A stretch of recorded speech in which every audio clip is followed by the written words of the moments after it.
Bueno, llegó el momento de hablar sobre el consumo de alcohol en la adolescencia. Está con nosotros el licenciado Aldo Dománico y la doctora Mónica Napoli.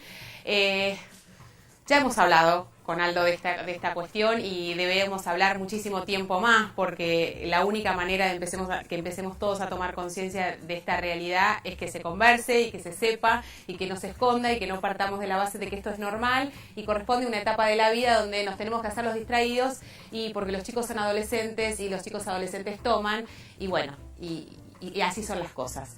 ¿Por qué hacemos esto? ¿Cuál es este mecanismo de negación que tenemos los adultos para no tomar conciencia de que esto es una realidad y que si no actuamos, las cosas van a empeorar más que a mejorar? Hay como una situación de que los adultos a los adolescentes les empezamos a entregar el mundo. Y la situación es que ese mundo ofrece productos maravillosos, pero productos muy riesgosos. El alcohol es un producto bueno que tiene la sociedad, pero que genera muchísimo riesgo en determinadas etapas de la vida. La adolescencia es una etapa de la vida de mucha prueba, de mucho desafío con la sociedad y consigo mismo sobre todo, pero que genera muchísimo riesgo porque los adultos no estamos acompañando a los adolescentes en términos de elevar los cuidados frente al tema del alcohol. Elevar los cuidados significa marcar pautas de conducta, poner límites o ofrecerles información a ellos de manera tal de que también empiecen a decidir sobre aquellas acciones o decisiones que toman. Es acompañarlos, sí, es cuidarlos y es ofrecerles alternativas de diversión y de acompañamiento. Por ejemplo, si hay una previa en casa y no lo puedo evitar, el adulto sería muy importante que ofrezca la comida y los jugos. Si ya los jóvenes van a traer el alcohol, por lo menos que la adultez acompañe con mayor ingesta de comida, porque en general se toma alcohol y no se come. Y lo bueno es que si toma algo de alcohol, que coma algo y que tome algo de agua o de jugo, digamos, para tratar de mediatizar esto. El problema es que están buscando el efecto de quiebre. Claro, en realidad es todo lo contrario. Ellos buscan desnucarse. ¿Y por qué buscan desnucarse? Podríamos empezar a preguntar por eso, digamos, ¿qué es lo que están buscando en esa situación de inconsciencia total? Porque ya ni siquiera el efecto deseado es llegar al boliche un poco entonado, de manera tal, porque ya hablamos muchas veces de la pérdida no sé, de la vergüenza o de esta inhibición y de sentirnos que estamos más fuertes para enfrentar el mundo, sino todo lo contrario, que ya como que la previa pasa a ser la instancia principal, porque después nos quedamos tirados en un sillón o en coma alcohólico porque no nos podemos mover. Sí, hay un intento de pasaje, así como antes los jóvenes usábamos el pantalón largo como pasaje de la niñez a la adultez. Me parece que el alcohol y determinadas sustancias están haciendo como un intento de pasaje. Ahora, ese pasaje es un pasaje al vacío, porque en realidad muchas veces lo que pasa es que no hay fiesta. Siempre se busca la fiesta. La fiesta no existe. Siempre, entonces, en ese sentido se intenta el vacío, que es la borrachera, la intoxicación importante. ¿Qué es lo que provoca, doctora, esta borrachera, esta intoxicación importante? Vamos a hablar de lo que provoca en los adolescentes y lo que provoca en todos los demás, porque en todos los demás, que es lo que nos preocupa, provoca algo como una aceptación. Es natural que los niños jóvenes se emborrachen. Sí, que esto es el principal problema que tenemos, ¿no? Creo que claro. Lo que intentamos es que esto no pase como algo que tiene que pasar, o sea, una etapa obligada en la madurez de un adolescente. Perfecto. Y los daños físicos son muchos. En la intoxicación aguda pueden llegar al coma, como vos bien decías, Dolores, puede llegar al coma y morirse. Sí. Puede tener un accidente como peatón o como conductor. Y mucho, digamos, más atrás puede tener lesiones leves, gástricas, desde gastritis, úlceras, problemas hepáticos con la cronicidad. Lo que nos preocupa es que en esa intoxicación aguda pueden pasar situaciones muy graves o con el tiempo esto se puede cronificar. No todos los adolescentes que hacen esta previa o estas intoxicaciones agudas van a ser alcohólicos el día de mañana. Pero un porcentaje de ellos sí van a quedar con secuelas neurológicas, hepáticas, digestivas principalmente. Claro, porque acá vos trajiste un punto que me parece interesante, que es la cronicidad.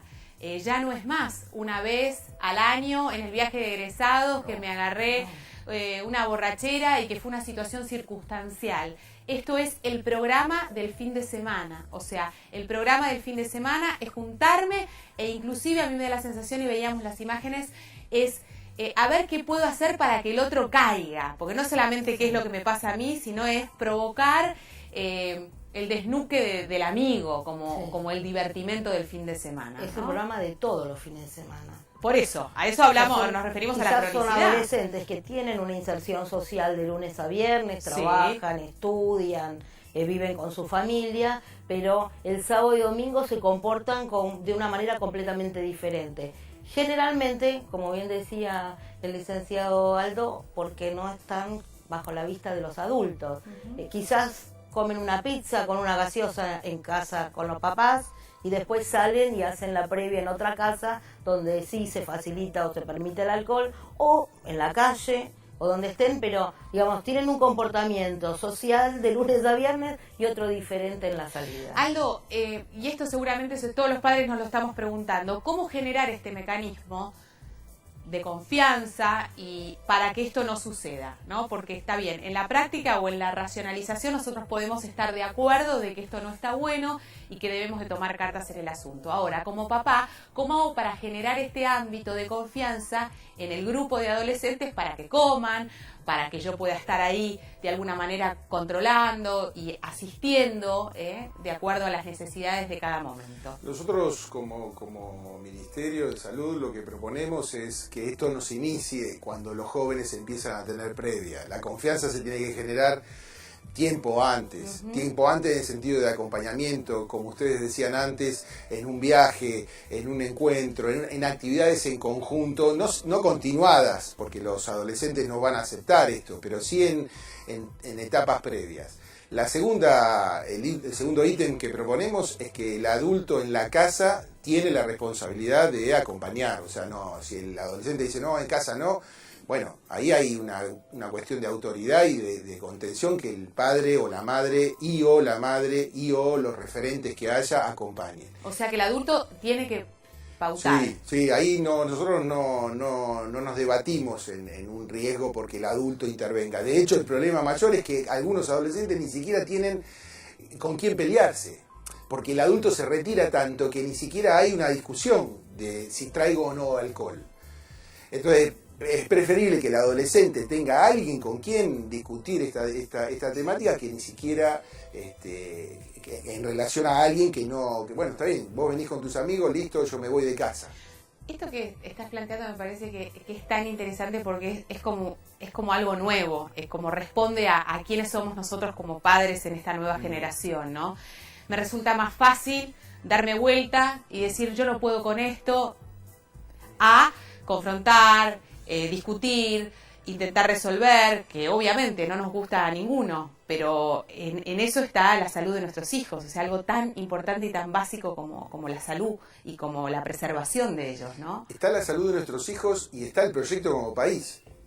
O sea, está el proyecto como comunidad. Nosotros como ministerio, cuando planteamos el tema de la discusión sobre el uso excesivo de alcohol, no es que estamos planteando solamente una cuestión de salud hacia una generación y que no se pierda otra generación nueva, sino básicamente, si no hay acuerdo social, el alcohol interfiere en el acuerdo social.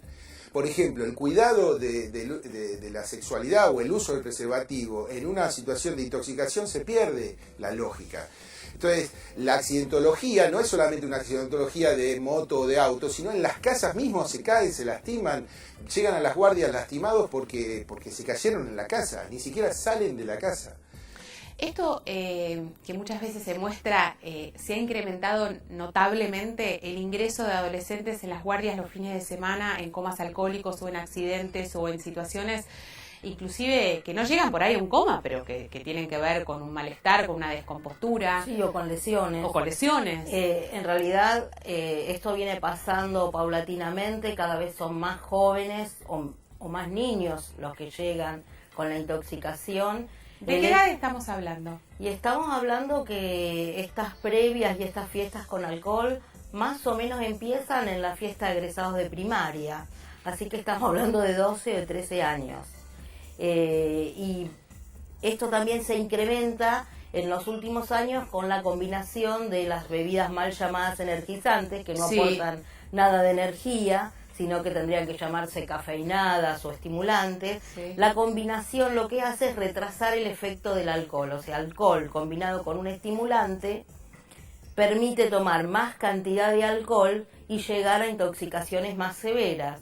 A ver, repetimos esto, doctora, Claro. me parece, nunca lo había escuchado. Si A alguien ver. toma, por ejemplo, un vaso de vodka, Sí. va a empezar a sentir sensaciones de que nosotros llamamos de ebriedad, Obvio. o marearse, pérdida de los reflejos, ver doble, la palabra se le pone más confusa, Sí.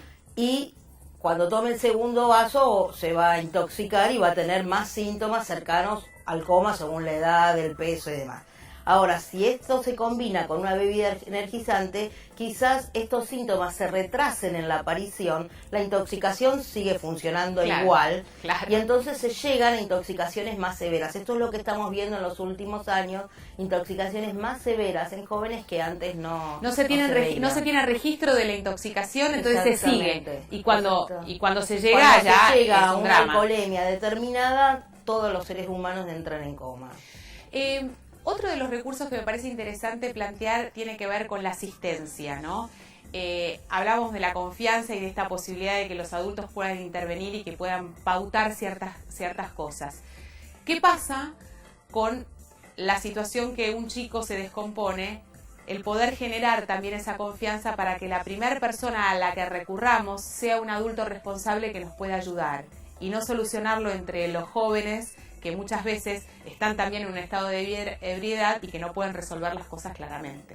Lo que les pedimos en situaciones críticas, en una fiesta o en una casa donde se produjo algo así, es primero, como bien vos decías, llamar a un adulto responsable. Segundo, llamar al servicio de emergencia zonal lo más rápidamente. Si no viene el servicio de emergencia, llevarlo a la guardia del hospital. La guardia del hospital tiene la obligación, y el joven o el adulto, porque no solamente las previas las están haciendo los jóvenes, Claro. es que el derecho a ser asistido, el derecho a no ser discriminado, el derecho a confidencialidad. O sea, la guardia tiene que cubrirlo, que tiene que acompañarlo y además tiene que derivarlo en el contexto de atención, porque en general cuando uno llega a un coma alcohólico, algo pasó que que generó esta situación. Entonces, digamos, ponerlo de cúbito dorsal, digamos, de costado para evitar el vómito, etcétera. Digamos, la idea es acompañarlo, abrigarlo, no dejarlo en ningún momento, pero llamar al sistema de emergencia lo más rápido posible. Reparamos en eso. ¿Se vuelve de un coma alcohólico? ¿En qué condiciones? ¿Y qué pasa si esta situación se repite? En realidad el coma es una situación donde una de las cosas más importantes que pasa es que no llega oxígeno al cerebro. Sí. Entonces, de acuerdo a cuánto dure esta situación, puede tener secuelas neurológicas o no.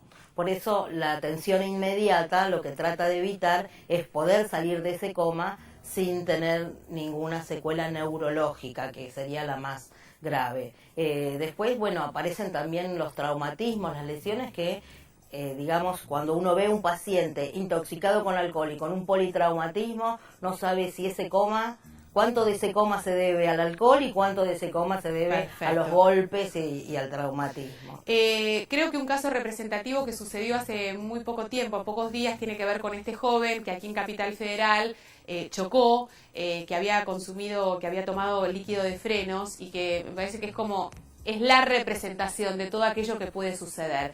¿Cómo llega una persona a tomar líquido de frenos? En realidad, en este caso en particular, no sé qué pasó, pero probablemente por cómo fue el accidente, el grado de alcoholización que tenía este joven no le permitió distinguir lo que estaba tomando. Claro. Hubiera tenido una botella de gaseosa, de agua o cualquier otra cosa, hubiera sido lo mismo. El tema es que el líquido de frenos, bueno, tiene glicoles que son otros alcoholes que son muy tóxicos y que, digamos, agravan la situación. Bueno, por eso es que es un caso de alguna manera emblemático y es interesante porque ahí uno toma conciencia, la falta de conciencia que tiene una persona en ese estado, ¿no? De que no puede discriminar aquello que está ingiriendo y por ende puede tomar algo que inmediatamente puede provocar su muerte. Porque este chico se salvó y de hecho está intubado y tiene unas secuelas enormes y provocó un accidente y pudo a su vez haber matado a una persona por justamente manejar en estas condiciones.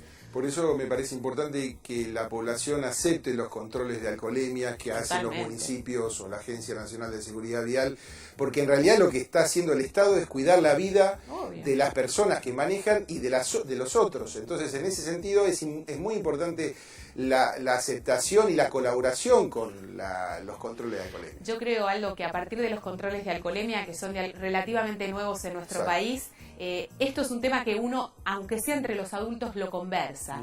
¿Quién toma? Vas a tomar una copa de vino, si saliste afuera, yo no tomo porque voy a manejar. Aunque sea, si el control viene por la restricción, no importa.